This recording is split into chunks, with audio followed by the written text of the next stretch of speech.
NZ Aerosports, Icarus Canopies, now Gyro. That's right, we've rebranded, and Gyro is our next generation. It honours our founder, as that's the name we knew him by, but Gyro also marks the start of a new chapter.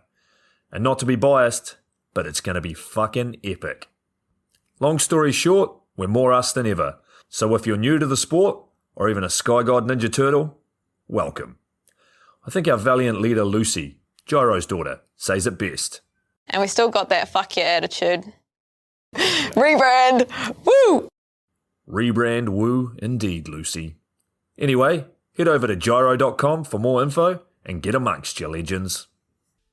I was 19, broke, unemployed, and sold my girlfriend's canopy for drug money. So I thought I better sew her a new one. What a sentence, and what a story. This describes the humble yet outrageous beginnings of NZ Aerosports, the home of Icarus Canopies, in the words of our founder himself. From getting a paratrooper toy from his mom, watching parachutes at the DZ as a 6-year-old, jumping off the wharf with a parachute made from bed sheets, doing his first jump at 16, sewing his first canopy on a borrowed machine at 19, and starting to sell parachutes out of a garage in 1986, Paul Gyro Martin had an undying love for the sky. Our company started with one man with the wildest of spirits and a true blue sky dream, a renegade. In the time that Gyro created and ran the Icarus Canopies brand until he passed away in 2017, he pushed everything he had to its limits. We miss him, and we always will. Gyro is the next generation of NZ Aerosports. It honors our founder, of course, because it was the name we all knew him by, but Gyro the rebrand also marks the start of a new chapter, our next jump. Gyro is the space between sound and silence, art and science, chaos and calm. Gyro is a state of epic tranquility that transcends understanding. That moment, in the door, in freefall, mid-swoop, where nothing but the present exists. A perfect balance of euphoria and thrill. Gyro captures our passion for flying and our commitment to designing break-the-fucking-rules canopies that deliver pilots pure, wild flight. Hey gang, so I got a new book out. It's called The Upside of Fear, and it's exactly what you think it's about. It's about the good side of, well, getting scared. In it, we talk not only about the science and biology behind fear, but the psychology as well. And it's not just coming from me, it's coming from some of the best in the sport. Omar Alhigelan, Jeff Provenzano, Maxine Tate, and so many more have contributed their sometimes terrifying stories to the book to help you overcome your fear. So head to the lunaticfringepodcast.com. You're going to find the link to the book there, as well as the other books. It's available in ebook, paperback, hardback, and audiobook right now. Coming straight from the cockpit, it's another episode of Lunatic Fringe with the fucking pilot.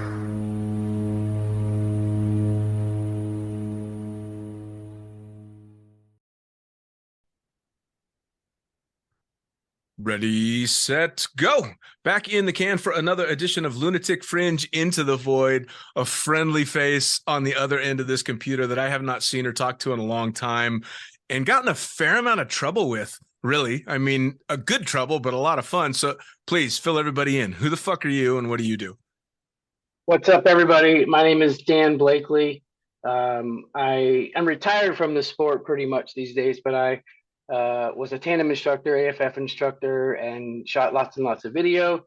Had the pleasure of the opportunity to sit next to this guy for quite a few years and assault our tandem passengers, usually in a good way. Yeah. Scare them half to death, so that when we actually got into the skydive, it wasn't so scary. So yeah.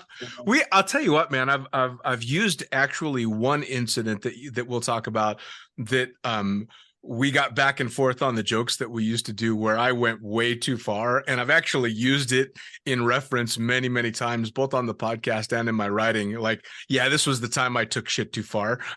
And you'll remember this, but the one time. Yeah, the one time. Yeah.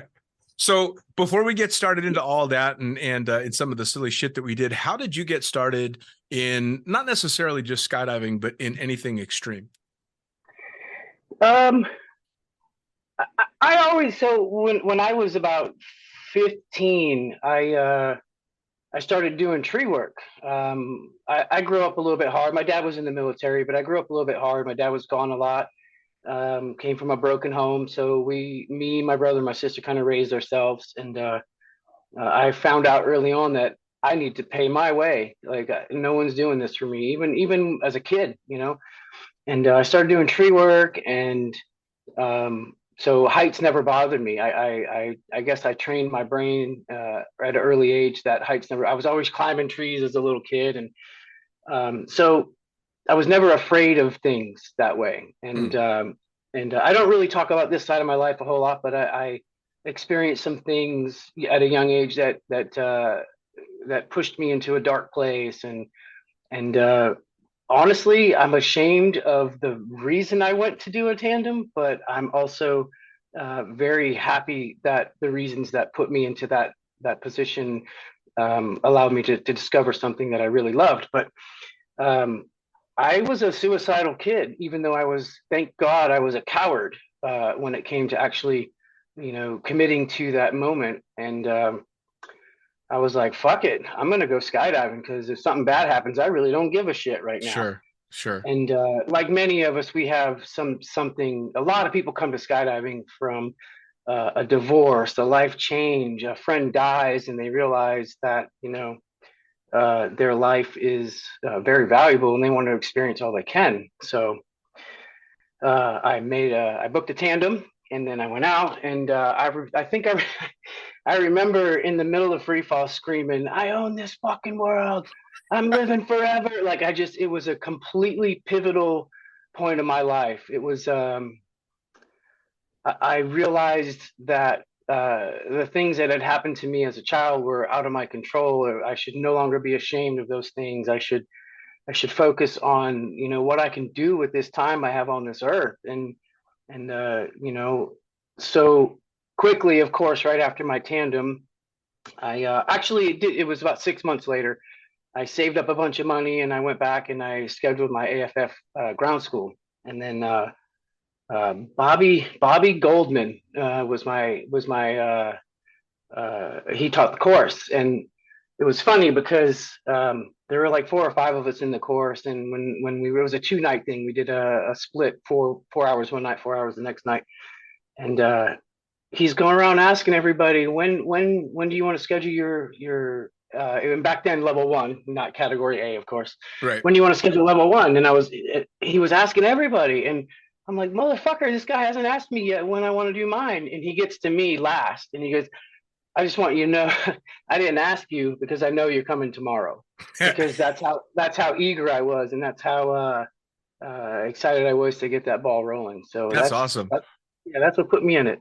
It's kind of funny. I just I think maybe 2 podcasts ago had Jason Maletsky on, and his entrance into the sport was very, very similar. Same thing. He was in a very dark place and kind of just didn't have any motivation left, and wasn't sure he wanted to stick around, and went out and made that first jump.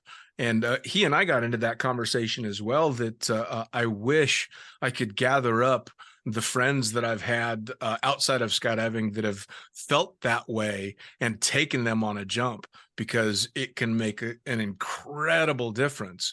That being said, skydiving is no cure-all for suicidal tendencies. I mean, you and I have a good friend, Kevin Love, who took his own life a couple of years back, and he was one of the most radical skydivers that either of us knew. So, so it's not a cure-all, but that probably extended his life a lot further than it would have, for sure. Agreed. Yeah. The only cure-all to that situation comes from within. Sure. And if you discover something that helps you grow as a person and leads you to a different place in the mind and then the heart, then for sure you can heal. But if you're not willing to take that look deep inside yourself, then you're never going to heal. You're just performing an act outside and inside to yourself. And sure. I'm just grateful that I was willing to meet some folks along the way that showed me some things, and I learned and I absorbed. Yeah, for sure. Well, and it was funny because I had not had a lot of contact with Kevin over the last few years. We were actually talking briefly about trying to get him on the podcast. And that was the last time that I had spoken to him. So I didn't realize that he had that kind of stuff going on, which was a bummer. I was pretty shocked when I found out that that had happened. But again, you're right. I mean, the only person that can fix those demons is the individual that's dealing with them, for sure. Now, Yeah, I had no idea. Sorry, I no, had no idea either that he was struggling from whatever it was he was struggling with. So well, we're fucking good at hiding it, right? I mean, especially skydivers, man. We learn to internalize so much because I talked to so many skydivers, both on and off the podcast, that admit how scared they were learning how to skydive and what a struggle it was to learn how, and potentially how difficult it still is years into their career. But you'd never know it by looking at them, right? I mean, right. you talk to some of the world's best that were like, yeah, I was shitting my fucking pants and terrified every time I was heading out to the drop zone, wondering why in the hell am I doing this? But you would never know it because we internalize it so much. And I think that's both potentially a really good and a really bad thing. Right. I mean, you can't have a high time skydiver running around telling students he's shitting himself because he's got that weird feeling this particular day. you know There, as an AFF instructor, though, there is benefit in reassuring your students how nervous or scared or terrified you were in those situations, because when they look up to us as their instructor, they see this well-rounded, confident, and usually, not always, but popular person on the drop zone, and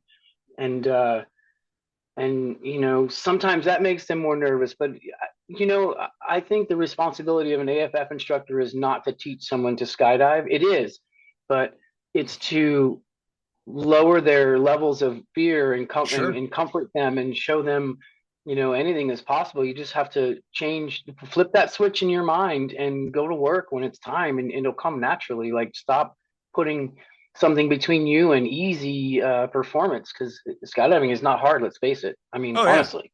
Yeah, no, and you've got a great point, and that was always one of the things that I've gotten comments on in regard to people listening to podcasts with individuals, high time guys, Omar Al-Hijalan, all these rock stars that are like, yeah, I was scared when I was learning how. People love hearing that because it humanizes their heroes and allows them to know I can do what that guy or girl is doing, which is great. And Right. you and I had a very similar style as tandem instructors as well, because at least once or twice a week, you'd have a student that would be like, so, like, I mean, yeah, it's dangerous, but it's not like we couldn't die or anything. And both of us are like, fuck yeah. Yeah, we could die on this jump. Absolutely. Yeah. And Yeah. I never pulled punches in that. You're always, I was terrified to ever use the word safe because you don't want to give anybody any false hope. The shit we do is dangerous. Right. The only thing that I would reassure them is I feel really good about this skydive. The weather conditions are absolutely great, if not perfect. Can we die? Sure, but I don't feel like that's going to happen today. I can't guarantee you that, but I Yeah. feel good about what we're about to do. And in my whole career, I probably have, I don't know, Dean. I didn't, like you. I stopped logging. I stopped buying logbooks because it's a waste of money after a certain amount of time. And I probably have about 7,000 tandems. Yeah. And um, in the entire time I did tandems, I never hurt one person ever, Nice. never. Nice. And I only had two people that completely said, "Nope, do not push me out of this airplane. I am not doing this." Sure. But we've had hundreds and hundreds that, as you scoot toward the door, were definitely, I don't know if I can do this. I don't know if I can do this. And you have like that brief window of opportunity to tell them, A, you're not getting your money back. You might as well do it. If you think you want to do it, do it. B, here's how I feel. This is this is it. We can't bring you back up again. And then they're like, okay, let's do it. So I never talked anybody into it, but reassuring them that I feel it's as safe as we can make it. No, there's no guarantee, but I feel good, Sure. So Well, yeah. my thing with that was their mouth can be saying no, but if their body's still heading towards the door, then we're probably going for a skydive. And knock wood, I took about 8,000 tandems and I never had a refusal. Although, unlike you, I did break one student, but she kind of deserved it. So, Was she was she of the round portion? she was, and she was extremely upset with how uncomfortable the harness was and didn't stop screaming at me the entire canopy ride. I had less than 100 tandems, and this was back on the old F111 canopies, and she got me so flustered that I forgot to pick up the flare toggles. And instead of just flaring early with what I had, I snatched for the flare toggles and still flared with one pair of toggles late. So she sat on her own foot and I snapped her foot. Well, completely my fault, absolutely my fault, because you should never let a student rattle you to the point where you're not doing your job. And I can put a lot of caveats to that. I mean, obviously there were many reasons why I fucked up, but I did fuck up, again, the flip side to that was I never had a refusal because like you have to learn to play, 30-second psychologist. What do I need to say and do to get this person confidently out of the plane? And you get good at it after a while. Right. I mean, you and I sat next to each other in the plane day after day, tandem after tandem with all different kinds of students. And you learn very quickly that they all kind of fall into a few categories. There's variations, of course, but you learn pretty fast how to deal with each type of personality to get the job done. And it's nice. It's fun. Yeah, as you led into that personality comment there, I was actually thinking, as an instructor, you have to be a chameleon, and you have to adjust to people. You cannot expect them to bend to your way, And I see a lot of I saw, not anymore. 2020 was my last tandem. 2018, I believe, was my last full-time season. But I saw a lot of instructors along the way that never bent and never adjusted and just screamed and yelled at people or belittled them and made them feel, horrible about themselves and the experience they're about to go through. But I truly believe that, respect is the key in that moment. And you just have to allow that person to go through whatever emotions and mindset that they're going through, and just kind of nudge them along. It's almost like you're their parent at the moment, and you're trying to show them something amazing, or and parents who just yell at their kids, they don't ever learn a lesson. They don't ever come to a place where they can see what you're trying to say, instead of just feel like you're putting them down. So especially with AFF, going back to AFF, there was my last home drop zone. So I worked out. I'm not going to say the names of the places because I don't want anyone to ever take offense to what I'm saying, but when I left Davis, I went to a place in Sonoma County, and I worked there for several years.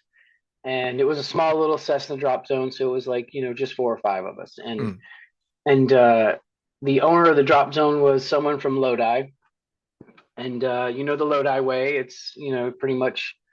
I can't say I know the Lodi way. I never jumped there. I've been there a couple times, but this particular person, when he did AFF, I could not believe the way he spoke to his students. He would just belittle them and make them feel stupid, and right before the jump, sometimes like, if you perform like you did on the last jump, you're out. You're not even coming back. Like, instead of encouraging them in a way, the first thing you do when you debrief a student when you get down is you point out all the good shit they did before you try to correct any bad habits. Because if you start with the bad habits and you just launch into them, then you're just putting a wall in that person's brain, and they're never going to perform at a level to save their own ass. Absolutely. So, but I won't say names. I know you know who I'm fucking talking about. I may have an idea. Yeah. We ran in similar circles, so yeah, I may have an idea. Yeah. Now, we actually skipped by. You got into the sport and you started doing the tandems and stuff. How quickly did you transition into working in the sport? And were you like me? Were you just a workhorse, or did you have a season or two of just pure fun jumping? So I made my first jump in '94, tandem. And then in 1995, like 6 months after my tandem, maybe 8 months after my tandem, from the moment I did my tandem, that's all I wanted to do. I wanted to learn to skydive. Sure. I didn't really realize right away that I wanted to become a workhorse, because that's what I was for most of it. But in '95, I went to the AFF course. And then from '95 till about 97 or 98, actually, I probably did 30 or 40 jumps a year. I didn't do much.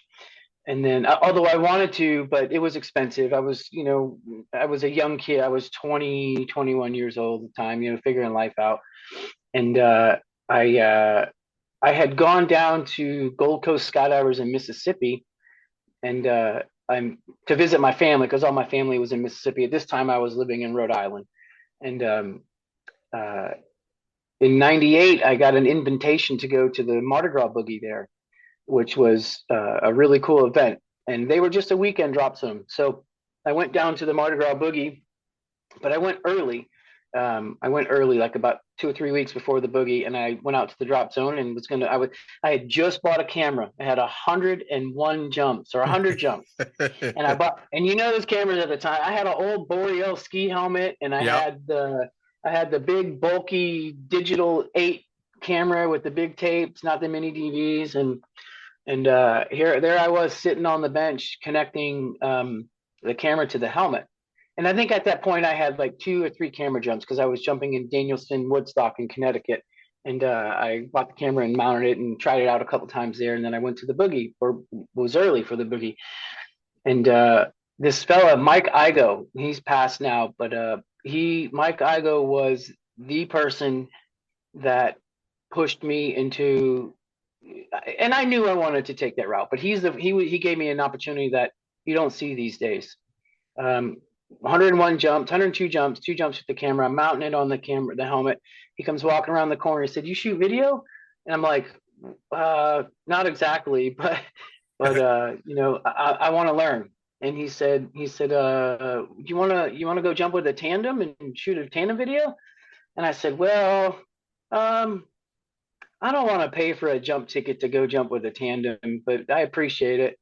Because I thought he was a tandem instructor. I didn't realize who he was. Right. He goes, "No, no, no, no. I own the place. I'll put you on the plane for free." I'm like, "Free jump? Yeah, I'll go film a tandem." He said, "Go with this person, and when you get down, don't even pack your rig. Come over and show me the video." So I did that. And, you know, I'm, I believe I'm fortunate. I know I'm fortunate with mind and body communication. Things sometimes come naturally to me, or easier. I don't build a wall. I never had the fear. I learned early not to fear things. And Sure. so I landed and I went and showed him the video, and he's like, "That's not bad. Follow that guy." So I said, "Okay," follow the next one. About 3 or 4 jumps later, he said, "Do you want a job?" Yeah. And I said, "A job?" He said, "Yeah, you in 3." He said, "From the first time you filmed that tandem to this fourth one you just showed me, you're very you're ready. You can do this. I know you can do this." And I said, "I'll be right back." I walked over to my bag, had my round trip ticket in it to go home. And I walked back with the ticket, the boarding pass that I had printed, and I just tore it up in front of him and put it in his hand. I said, "Awesome. Yeah, I'm staying." Dude, So, awesome. yeah. And it was just a weekend drop zone. So I was working. I had friends there. I used to live in Mississippi. My family lived there, so I was working, weekdays until I transitioned into like making enough money on the weekends to not work anymore. Sure. And then to take that a little further, my tandem rating came to me through a fella, Ben Crow. Um, he's passed away now. He actually had a heart attack on a tandem Oh, and wow. died in freefall, which is ironic because my coach course director died the exact same way. Um, So don't ever teach me a course. I'm going to tell you right now.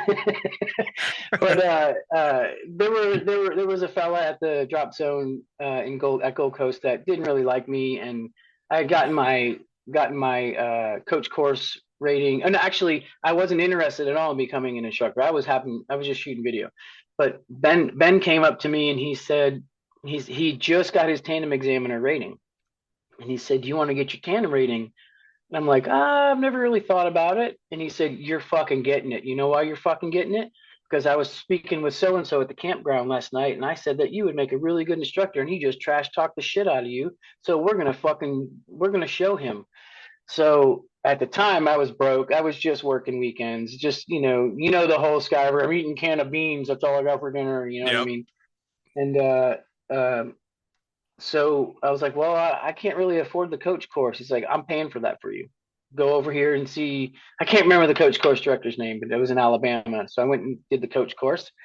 And then I got back and he basically gave me, I earned it. I didn't pay for anything, nothing. He sponsored me, I should say, is the better way to put it, for both ratings. And that's basically when I started my career. Basically, the tandem videos and the tandems were the first of it, and then Sure. I got my AFF rating in 2009 or something. So Well, I mean, you and I kind of came up in a generation that had opportunities like that, right? Because I mean, my first camera jump I ever made was with Kevin Love's camera helmet. And the only reason I got to do that is because he was going to go do a 4-away with Gary Spear that owned the wind tunnel in Vegas.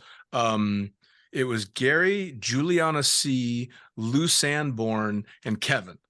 So it's D1, Juliana C., who was a badass skydiver and, the owner of the wind tunnel. So it was a hell of a 4-away. And I'm standing there with, I think I had 27 jumps. And he's like, dude, here, this is what you do. You're gonna go out on this step. This circle. Yeah, absolutely. He's go out on this step. You're going to follow us out. So you're going to let go after we go, and you're going to fly above us until you can feel our burble with your fingers and stay there. And I'm like, fuck it, too stupid to know I shouldn't be doing that. And actually shot a good video.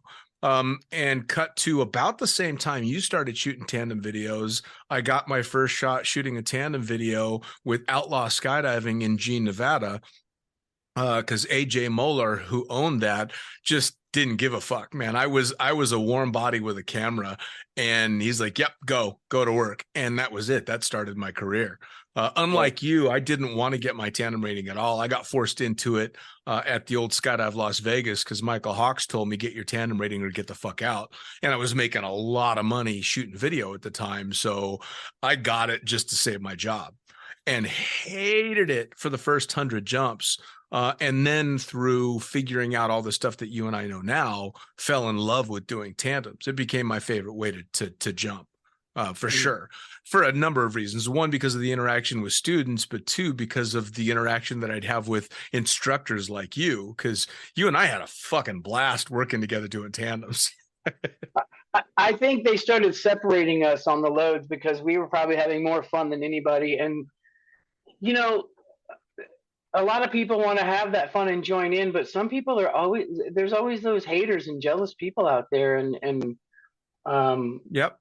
Those types of people will try to rain on your parade. And you know what? We just launched umbrellas everywhere we went, and we didn't care. We still had our fun, Oh, man. I mean, we would get on plane after plane and have people laughing and having a good time.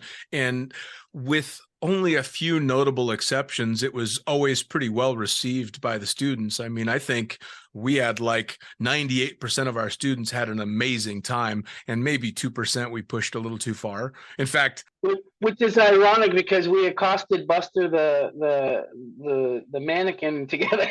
Well, I still have a picture of us in a rather torrid threesome with Buster the Mythbusters mannequin in the back of a pickup truck. Yes. You will have to send that picture to me because I don't have any more. I only have two questions about that joke though. A, you said it was a shitty joke. I'm assuming that was a pun. It was. And I forgot the other question. That's okay. Moving on. But Yeah, it was a really good joke, but it's a horrible joke. Like it's not yeah, please go ahead. Oh, the other question was, did you give him the fifth point of attachment? Oh, see, we're falling back into it. We're falling back into it. Yeah. Well, it's Yeah. hard not to when you reminisce. Reminiscing Right? allows you to fall right back Yeah. into the pieces, the places. Yeah. Well, and it's it was kind of funny. I had a few years back. I had Hannah Betts on the podcast, and Hannah Betts is this badass stunt woman and an amazing skydiver, and really just an incredible representative of the women in our sport.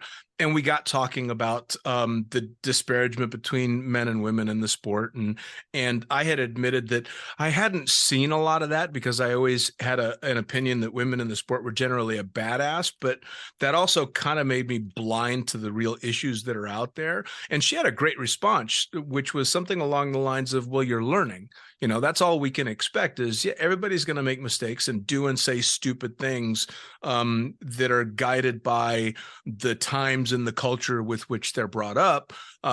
It's the ability to start to realize that some of the stuff you were doing was pretty shitty looking back, so I still laugh at that situation, but it's one of those cringing laughs like, oh my God, I can't believe I did that. And you learn.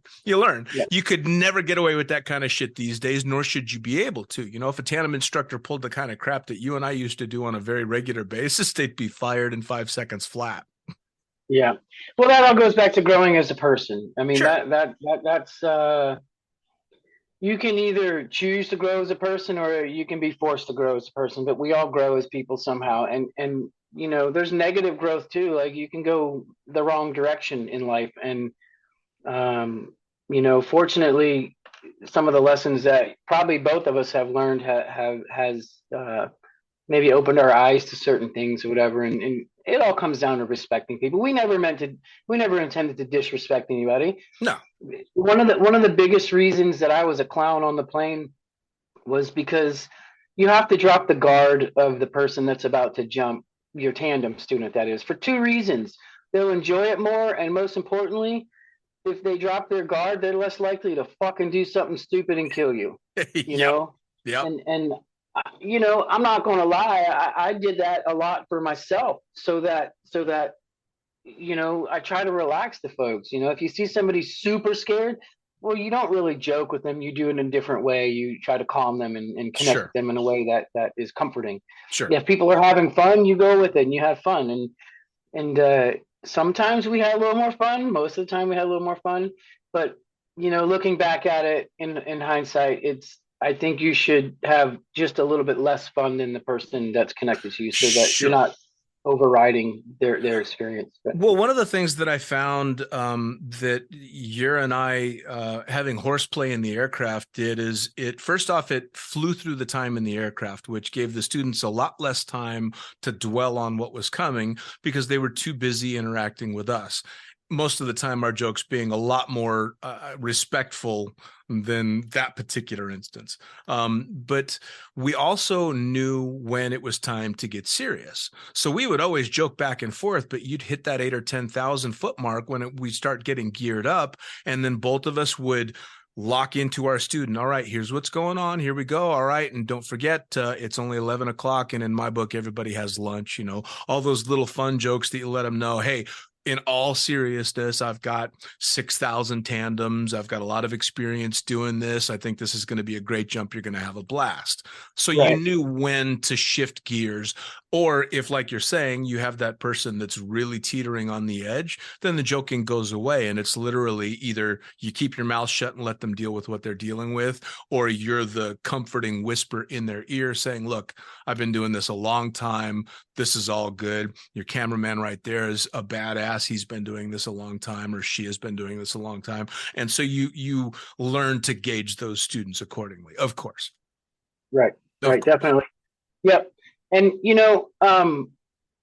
there's nothing wrong with having fun as a tandem instructor, because if you sit there and don't speak to them and you appear to not be having a good day, or you are too cool to speak to them, because there's a lot of too cool instructors out there. There's a lot of instructors out there that are too cool to talk to fun jumpers Yep. or interact with people that are not at their level, which completely annoys the shit out of me. Oh yeah.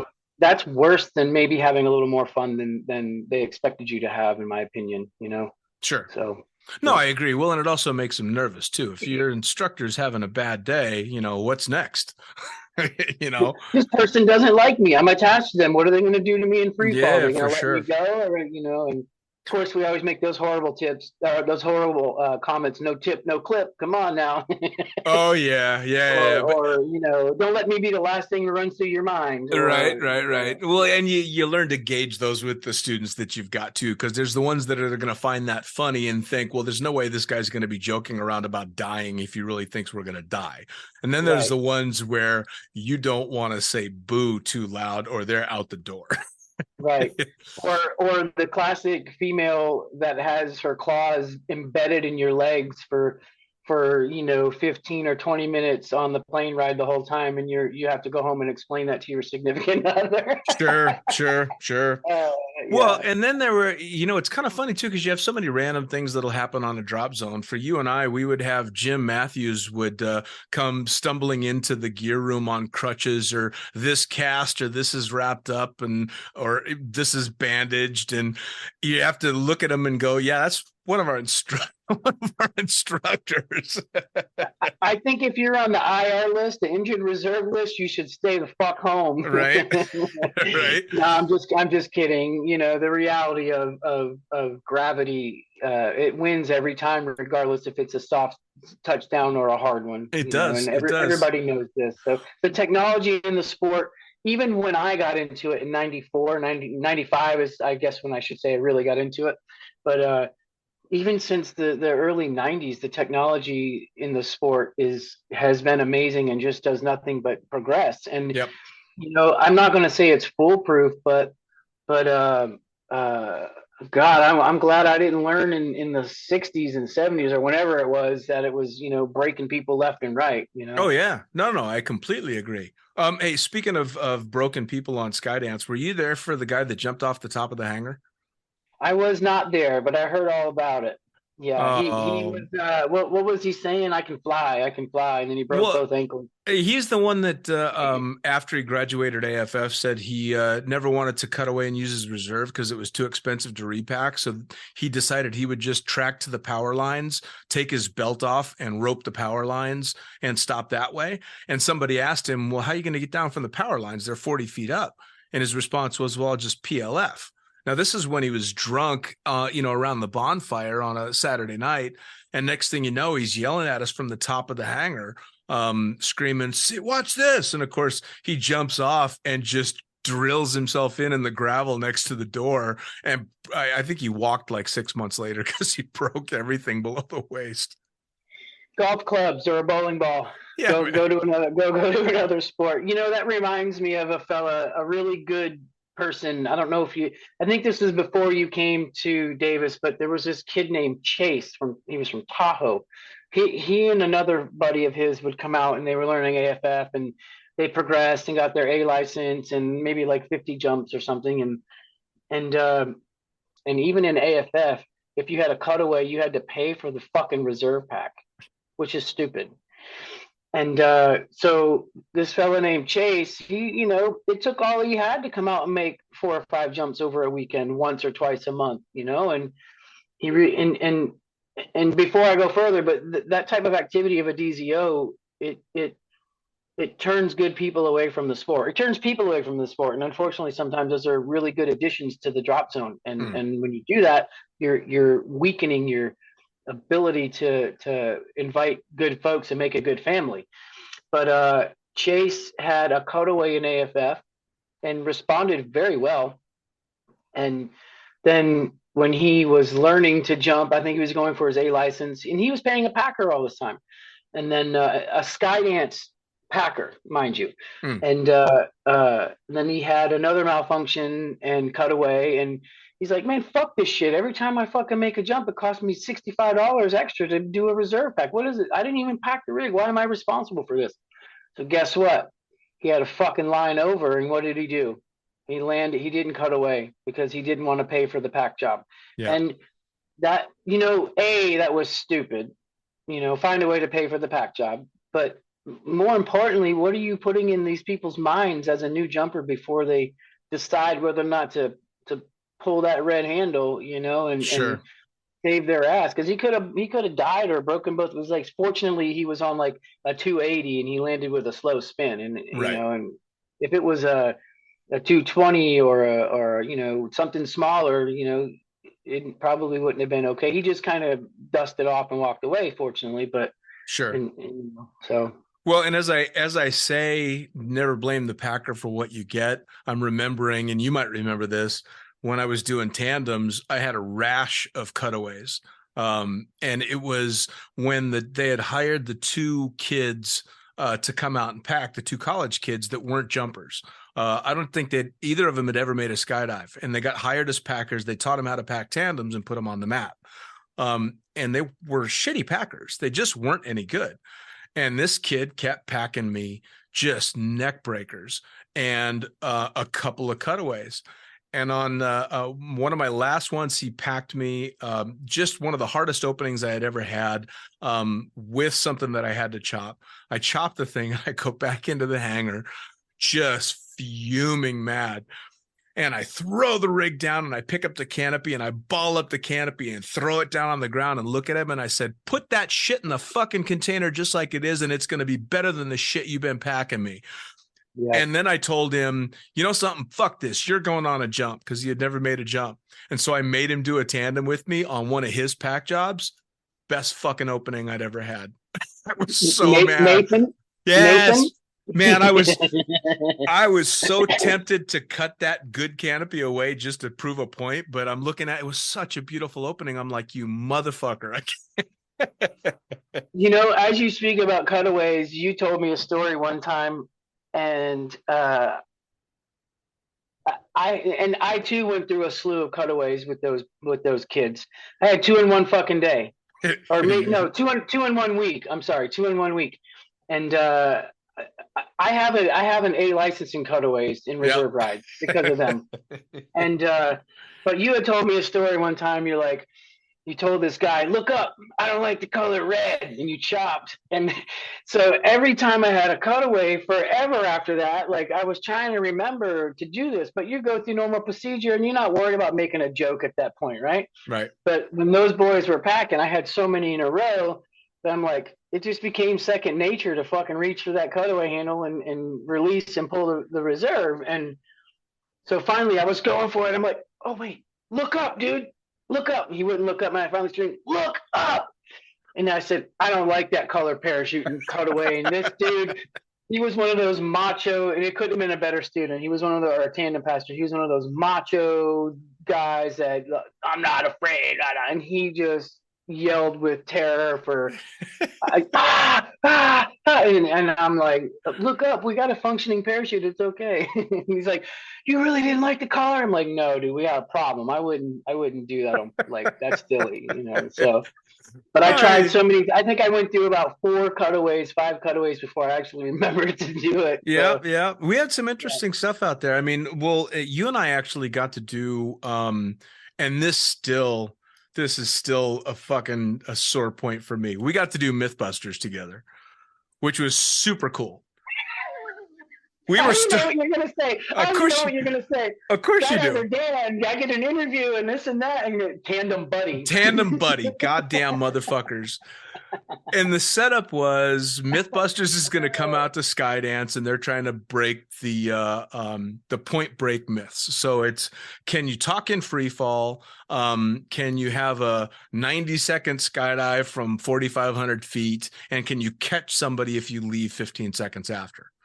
Well, I ended up being chosen as the tandem instructor, and you're shooting video. But what they're going to do before anything else is they're going to throw Buster. And for anybody that doesn't know the show, they had this crash dummy that they would do all the really dangerous stuff with.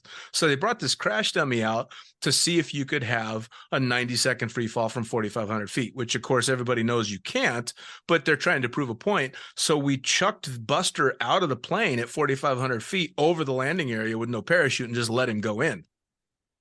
but it took ages, and I forget what was going on with their production manager, but she was just an asshole.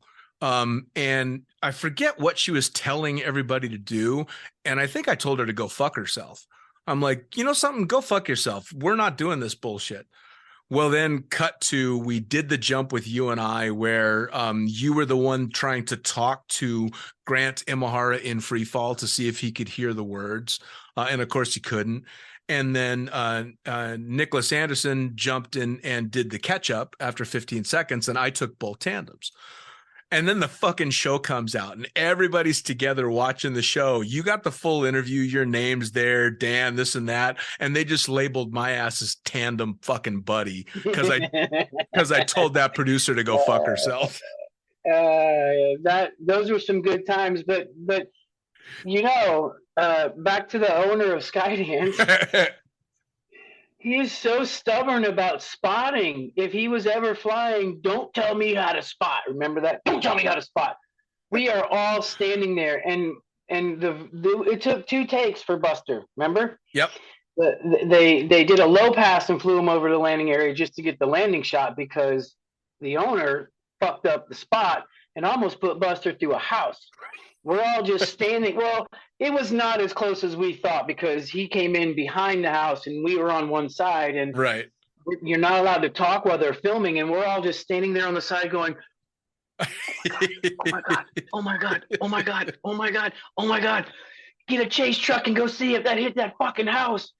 And then I don't know if Ray felt stupid, but I don't know that he ever argued an instructor's light commands at the door anymore or any of that, but he probably did. That man was so stubborn, and it was like, all I could imagine was, could you imagine if you were the owner of the house and Buster comes crashing through your roof?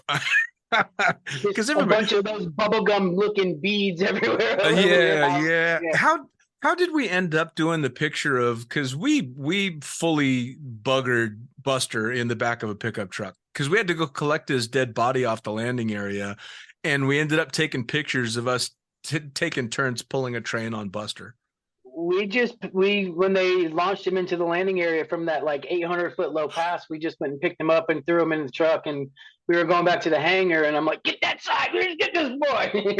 I specifically remember now why I decided I had to nail Buster, and you'll remember this, Carrie Byron was out there. And Carrie Byron was the beautiful redhead that was part of the show.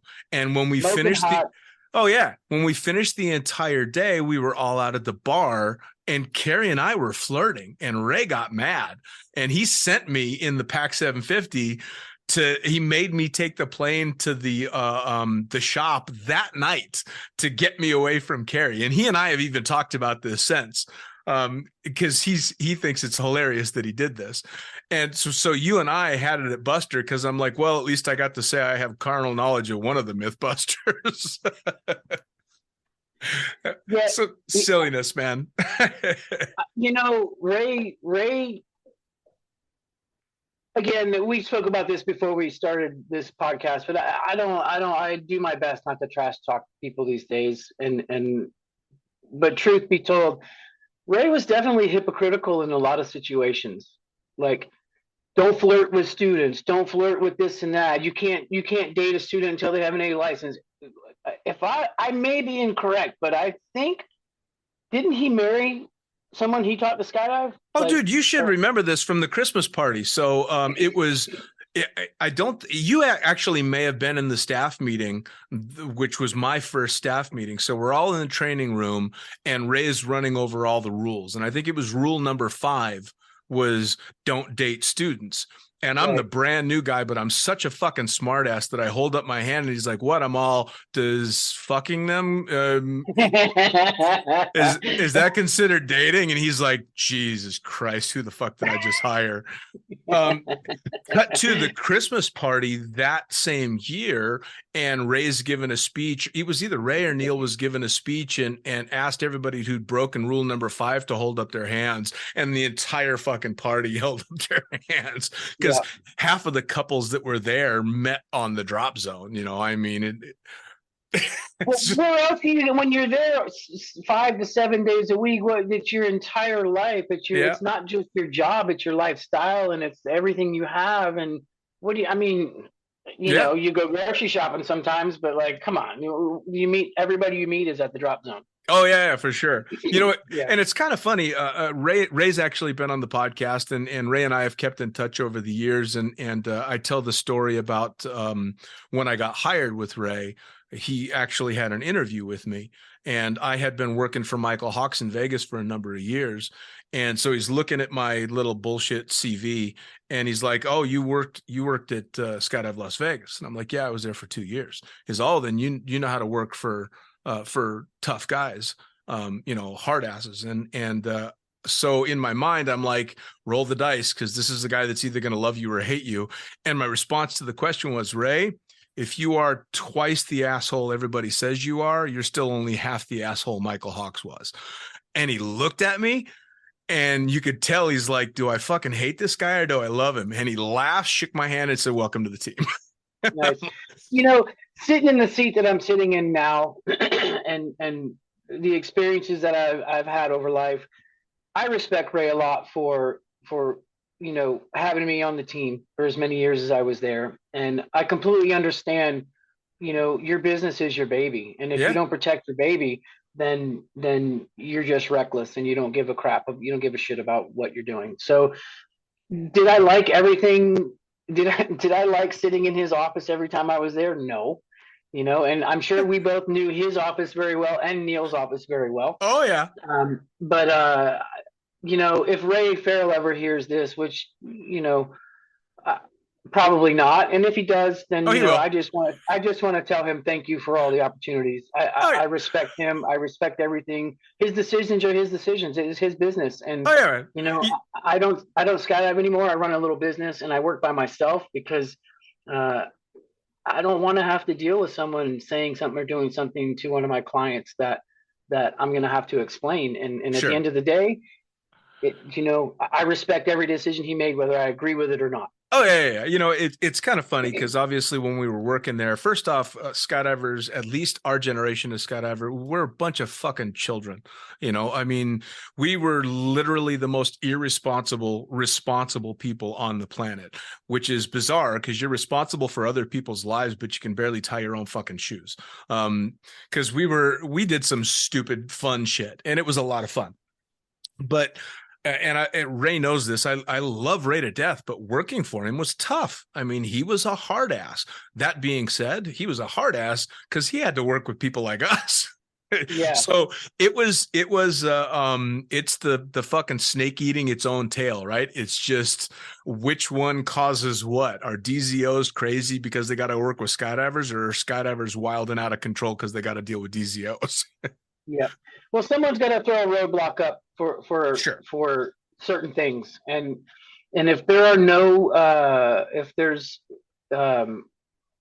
there's no consequences for your actions, well, your actions just get worse and worse and worse. Oh yeah. And when your actions get worse and you become, this reckless person, well, now safety is jeopardized. Sure. And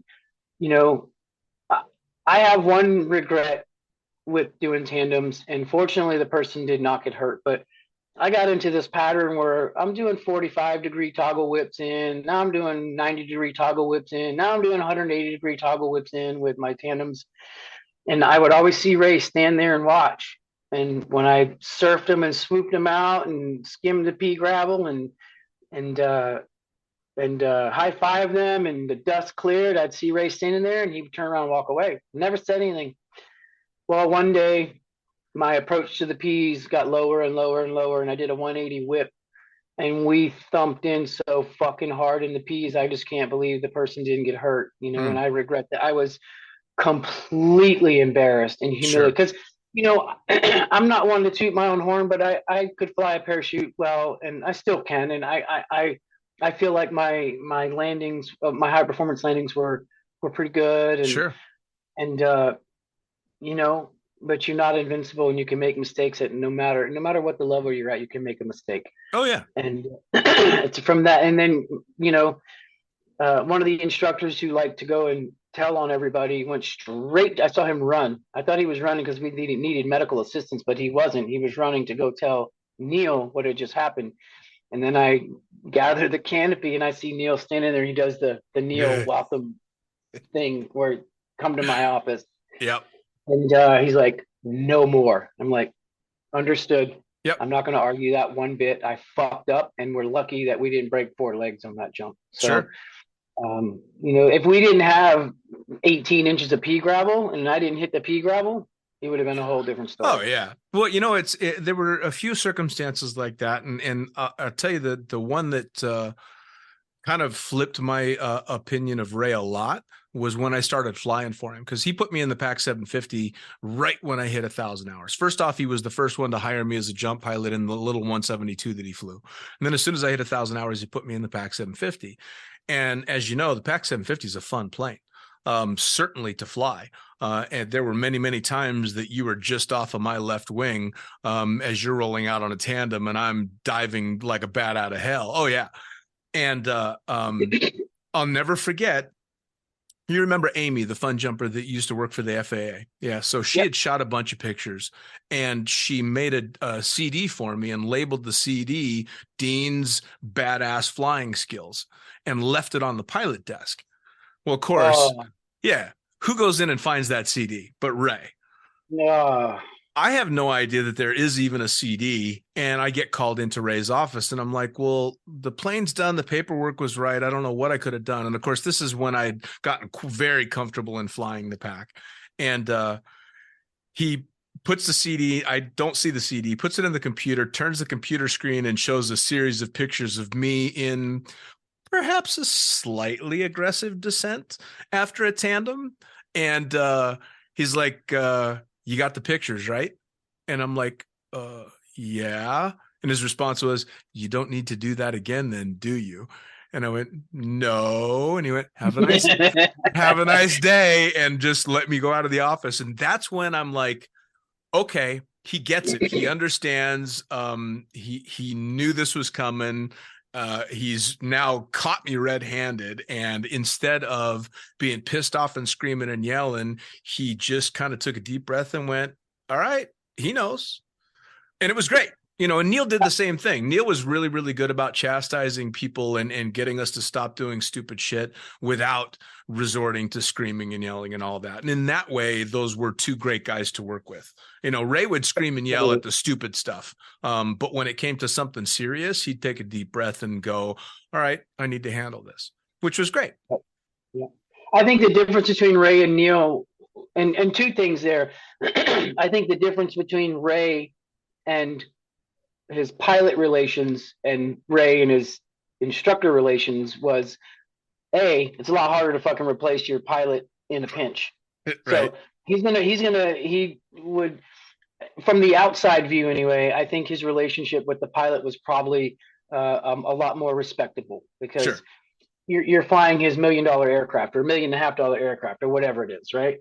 And then the difference between Ray and Neil is, Ray was the guy who looked over his glasses at you stern, and Neil would laugh it off with you. If it was a laughable situation, he'd be laughing and tell you, don't fucking do that again. Yeah. And, it'd be the difference of being disciplined between mom and dad. You know what I mean? So, well, and Neil was also out there doing it with us too. I mean, he was a fantastic AFF instructor, really good with his students, and just super mellow. He was just a kind of a good old boy, and really, really easy to work with in that respect. So I think between the 2 of them, it was like working with mom and dad, right? And you'd always play one off of the other. You're like, fuck, I got in trouble with dad. I'm going to go keep mom happy so she keeps me from getting in too much trouble. Yep. I tell you, the last person you want to piss off on that drop zone, though, was Neil, because if you did, you got all the shit work. Oh, yeah. You got the 249 butterball. You got the meth head whose teeth were so rotten it was, you could smell them in free fall. And what I'm saying. You got anyone who's a tandem instructor knows that your passenger makes a difference. Like, you either are going to have a good time with them, or you want to unclip them and get the fuck away when it's over. You know? Yep. Yeah, you definitely you don't want to piss off management or manifest. Or manifest. Oh my God. Donna is a whole nother story. Like she, toward the end there, she actually treated me with respect and liked me for some reason. I don't Yeah, know why that was, I think she was a we deal. had She a was a lot of real deal. longevity at that drop zone, and we saw a lot of comings and goings, and for all our faults, we fit in pretty well and did the job really well. So I mean, it goes a long way, right? When you're keeping the customers happy, it's a little bit easier to piss off the staff when you got happy customers, because you got people Right. still coming back for more. If you have a complaint every now and again, but the majority is that guy was amazing and so much fun and this and that. That seems like it's a lot more acceptable than just the person who never gets any comments at all. Like, did you Sure. have fun? Yeah, it was okay. Well, what do you mean it was okay? Well, my instructor just was kind of boring or whatever, Sure. and Well, and so we worked with one at Skydance for a while that just was very bland and just wouldn't seem to loosen up no matter how much you tried to involve them in the fun, and it was a drain on it, right? I mean, absolutely at least fake a smile, pretend you're having a good day so that the people that are paying a whole lot of money and putting their lives in your hands are at least thinking you're enjoying what you do. I think the right. difference was you and I really enjoyed what we did, and this particular instructor, I don't think they enjoyed it. I think I know exactly what you're talking about, but I think that particular instructor, I think he jumped scared a lot. Sure. Honestly, Well, I and think we've he seen jumped that. scared. Yeah, and you know, being a tandem instructor is kind of like being a comedian, honestly, because back to the whole having the guard either up or down with your student is protecting you or not protecting you as an instructor in your job, but you can't be a comedian without offending someone eventually, honestly. For You sure. know, yeah. Well, So you're gonna step on toes. You're gonna say something that's inappropriate to someone, and I mean, let's face it. Everybody, granted, not as at least it didn't seem like it was as much back when we were working together, but people still walk around looking for excuses to be offended. yeah, And if you come into an environment like a drop zone where people tend to be a little over the top, and let's face it, skydiving attracts some pretty intense personalities. If you're this type of person that goes looking to be offended, a drop zone's a great place to do it. Like oh, absolutely. it's going to take you 2 minutes to find something or someone that's pissed you off. And it was one of the things that I think for certain me, and I think you as well, embraced the sport and the people in it because they were the type that didn't really give a fuck if you were offended by what they had to say, because you get to say exactly what you want as well. Now, that being said, today's skydiving world is becoming more and more mainstream and more corporate, and the personalities are having to be turned down. And I agree with that completely if you're working in the sport. If you're a fun jumper, man, go balls to the wall. Be yourself 100%. If you're a staff member in the sport, I think it's appropriate these days to dial it back until you're on your own time. Agreed. You Yeah, know, and that all comes back to you. I don't know if you asked me this question pre-record or after you hit record, but you had asked me if I was just a workhorse or if I, indulged in fun, and that swayed back and forth, hmm, honestly.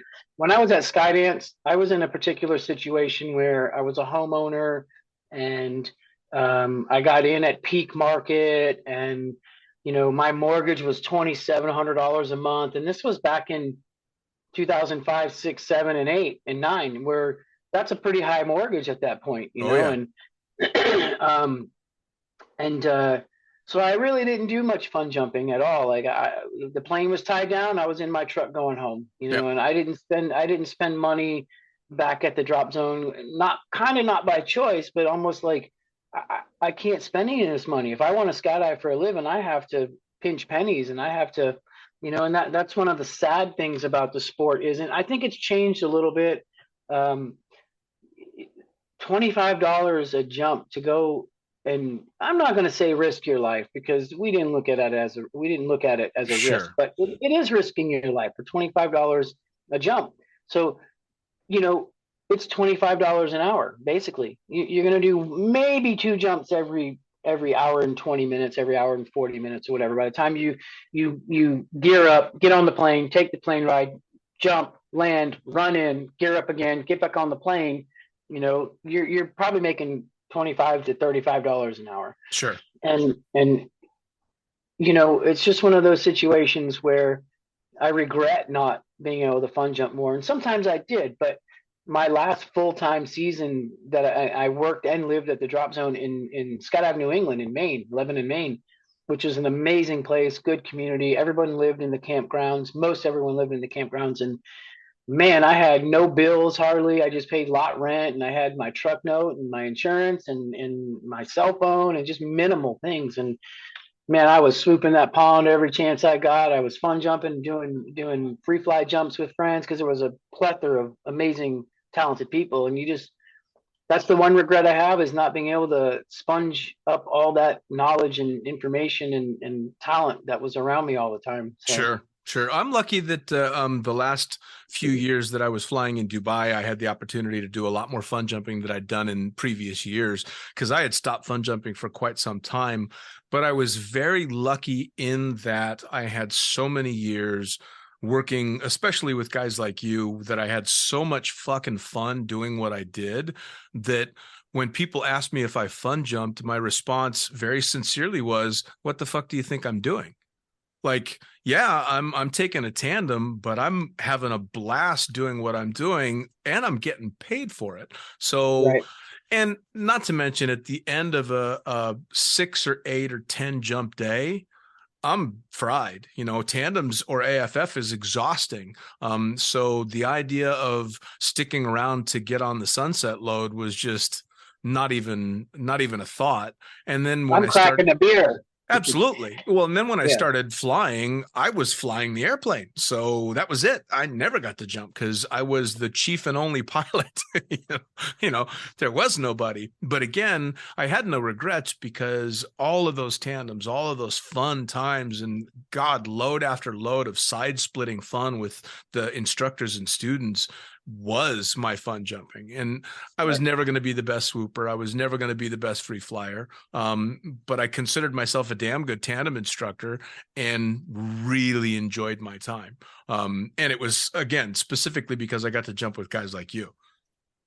Oh man, I appreciate that. Yeah, And you don't have to be the best at everything to have good quality experience in that department, whether it's free flying, swooping, or at the end of the day, as a tandem instructor, it's really about getting that passenger safely to the ground with a good experience. Sure. And I feel like 95% of the time that was something I obtained. Every now and again we offended somebody, or God forbid you were single and you said the wrong thing to a passenger, and then when you do, it's like spreads across the drop zone like wildfire, and you're all of a sudden this piece of shit and garbage, and you did this or you did that. And then by the time the truth develops into the story that everybody tells, it's like, wow, well, that's not exactly how it happened, but yeah, I can see how someone could think that person's a piece of shit at this point. Yeah, but Sure. That's not exactly how it happened. So Yeah. For sure. No, I completely agree. At the end of the day, skydiving is filled with a bunch of people, and we're all fallible. Everybody makes mistakes. Everybody does stupid shit, and we're not everybody's flavor. I know there are people that fucking hate my guts, and probably for good reason.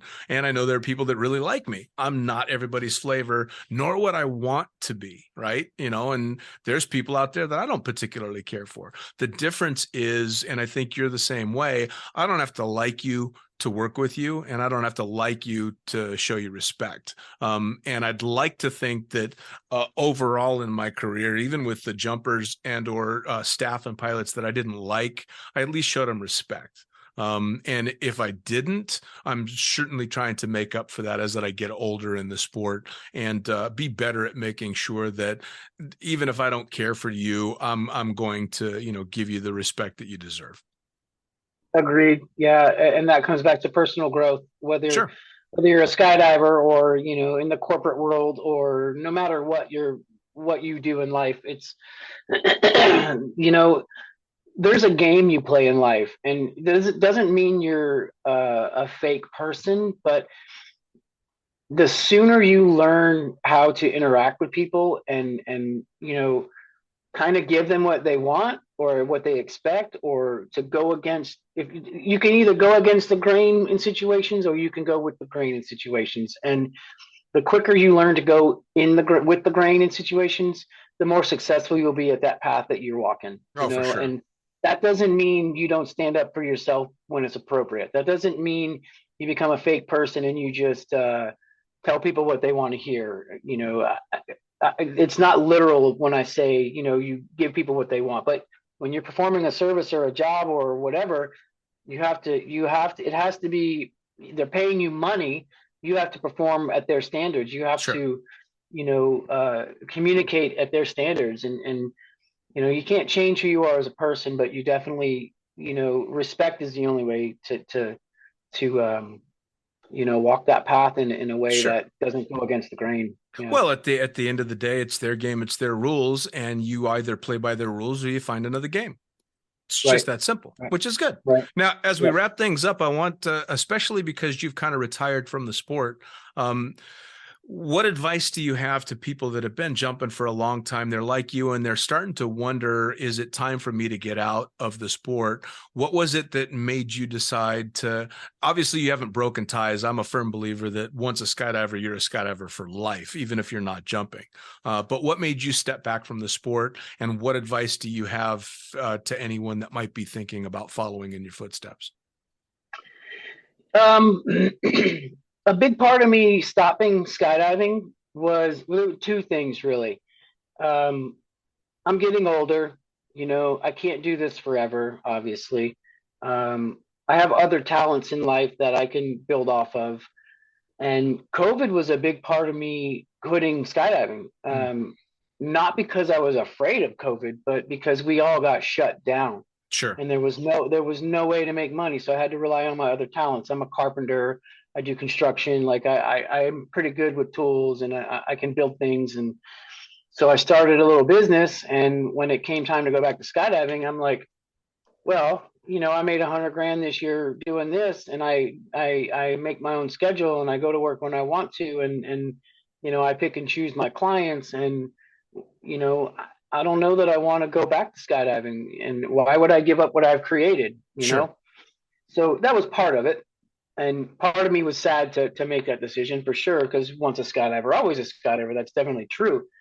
Um, but you know, truth be told, Dean, as as I get older, and as I was getting older as an instructor, I noticed certain things that, you know, maybe I'm not as good at this as I used to be. Mm, Maybe I'm starting to get a little bit scared of certain things. sure. Maybe I'm done playing the lottery. Sure. Maybe I'm gonna hurt somebody. And you know, I'm not gonna say I was flooded and overwhelmed with fears, but the second you question your ability, you should Sure. fucking quit doing it. Because Yeah. you're not just risking your own life, you're risking another life. Sure. So when I started noticing those things, you know, I was like, I think it's time for me to exit. I've never heard a person doing this ever in my entire career. And I don't want to change that stat. I don't want Sure. to, not just about my own stats, but you know, of course we have ego, and I don't want to hurt anybody. I don't want Sure. to die doing this. I want to become an old man. I don't want to break myself. I've been broken plenty of times with Sure.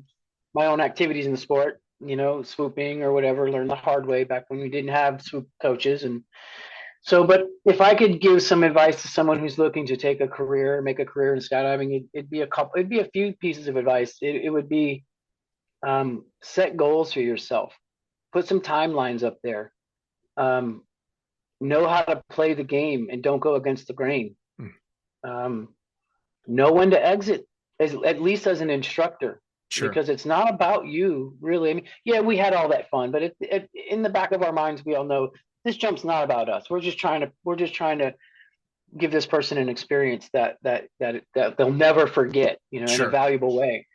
So know when to exit. Doesn't mean you have to quit skydiving. And think about your future, because I don't know about it anymore, but it was kind of difficult to make a future out of skydiving as far as financial and retirement and all these things. And here I am, I'm 48, about to be 49, and I'm no closer to retirement than when I first started fucking skydiving. Right. And now I go to work every day. I literally work 6 and 7 days a week right now running a business, and there's some hope for it. I can see the growth of my business, and I'm building a good clientele, but know that your future is the most important thing you have. If you don't plan on getting old, then just keep doing it. But sure, I never thought I was going to get old either, and here I am. I'll be 50 in a year and a half. So those would be the biggest pieces of advice. And always respect the team you work with, because one bad apple ruins the bunch, and that's the damn truth. Sure. Oh, absolutely. And I think the only thing worse than having to work with a bad apple is waking up one morning realizing that you are that bad apple. And there have been times, I'm sure you've done the same thing. You wake up in the morning going, fuck, am I the asshole? Is it me? And there have been times that it absolutely has been me. But those are the wake up calls, right? Those are the times you wake up and go, okay, yeah, it's time to change. It's time to change. But I think that's great advice, man. I mean, I think you can be a hardcore jumper until you're 90 years old, or you can decide to stop at 25 or 30 because you just kind of filled up. Again, once a skydiver, always a skydiver. And the best thing about this sport is the community, which will be welcoming to any jumper, past or present, forever, which is amazing. So for me, the best part of the sport I'll have for the rest of my life, which is the community. Even if I'm not jumping anymore. Although hopefully I'll still get out and jump now and then, but it's certainly not as high a priority as it was, in my 20s and 30s. So. Right. Yeah. One other piece of advice to people, whether they're new or seasoned, is if you feel burned out and you do not want to quit, take a fucking break. Take 6 months, take a year, just jump enough to keep your ratings current or whatever you want to do, but take a fucking break and rejuvenate yourself with the sport when it's time. Because the worst thing to do is to become that grumpy, ornery person on the drop zone and react on emotion and not be what do they call, what's that book, emotional thinking or something, I can't remember what it's called, but if you respond on emotion only and you don't take a minute to digest what the situation is putting in front of you, well, then you're going to come off as an asshole all the time. Sure. And I'm definitely I have some regrets about that. And, you don't want to regret things later is one of the biggest pieces of advice I can give anybody. I think both you and I have been called an asshole once or twice. We did our job right then. Dan, I'll tell you what, man, I cannot thank you enough for taking the time to catch up. It's been way too fucking long, and we got to make sure it doesn't take another 10 or 15 years before we sit and shoot the shit again. We used to have so much fun, so let's keep in contact. Definitely. And I'm honored. I appreciate it. It's been nice. I was a little nervous when it started because I've never done, even a video chat before. I hate them. And, but it's been a cool experience. I'm grateful. I appreciate it. But just back in the classroom waiting for students. That's all it is. Right. Yeah, exactly. All right, brother. Thank you so much, man. You have a great one.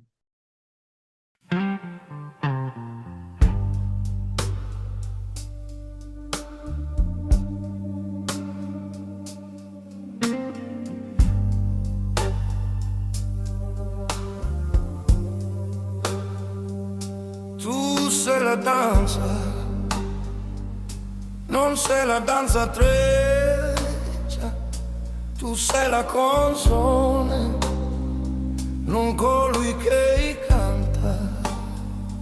An Italian way to say how I'm feeling today. You're the song, you're the dance, you're the love and romance. Ti adoro, amore mio, sei l'amore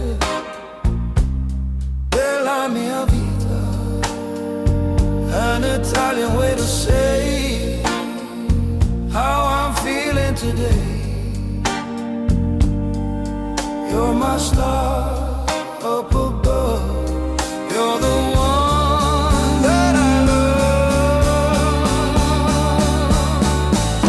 Your voice rings unique in a choir of millions, a star shining bright in the night to behold. Unique is the light that you share so completely, a spark in the dark that we all wanna hold.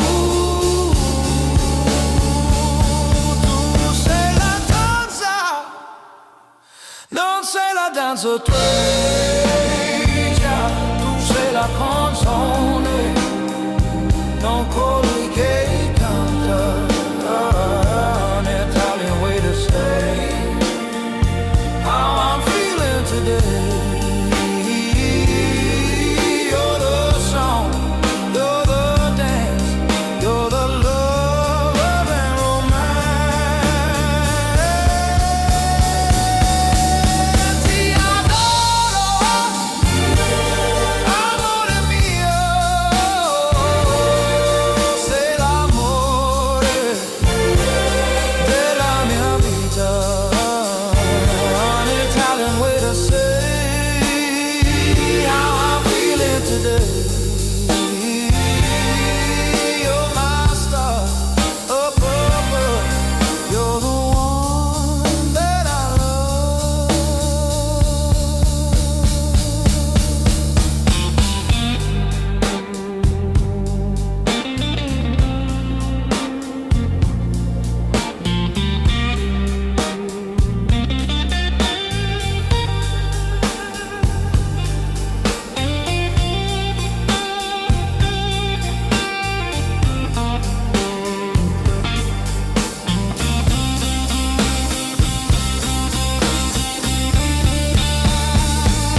Tu sei la danza, non sei la danzatrice,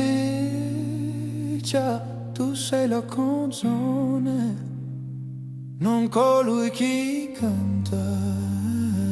An Italian way to say how I'm feeling today. You're the song, you're the dance, you're the love and romance.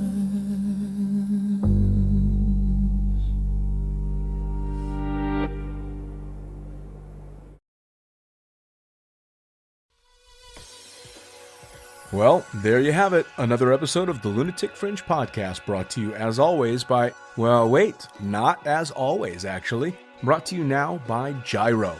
Formerly known as NZ Aerosports, you'll head to gyro.com for their next level line of canopies. By Pussfoot, the Extreme Sports Collective. Head over to pussfoot.com to check it out.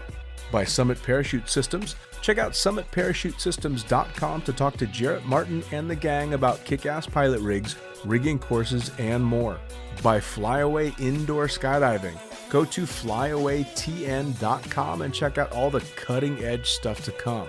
By Pure Spectrum CBD, head to purespectrumcbd.com to check out their wide range of CBD products. And as for us, head to the lunaticfringepodcast.com to listen to any of the hundreds of episodes currently available, hit the link for our YouTube channel, pick up your copy of the Lunatic Fringe book or The Accidental Stripper, and get a sneak peek at upcoming guests. Once again, thanks for listening, and we'll see you next time.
front, let's get on the front, let's get on the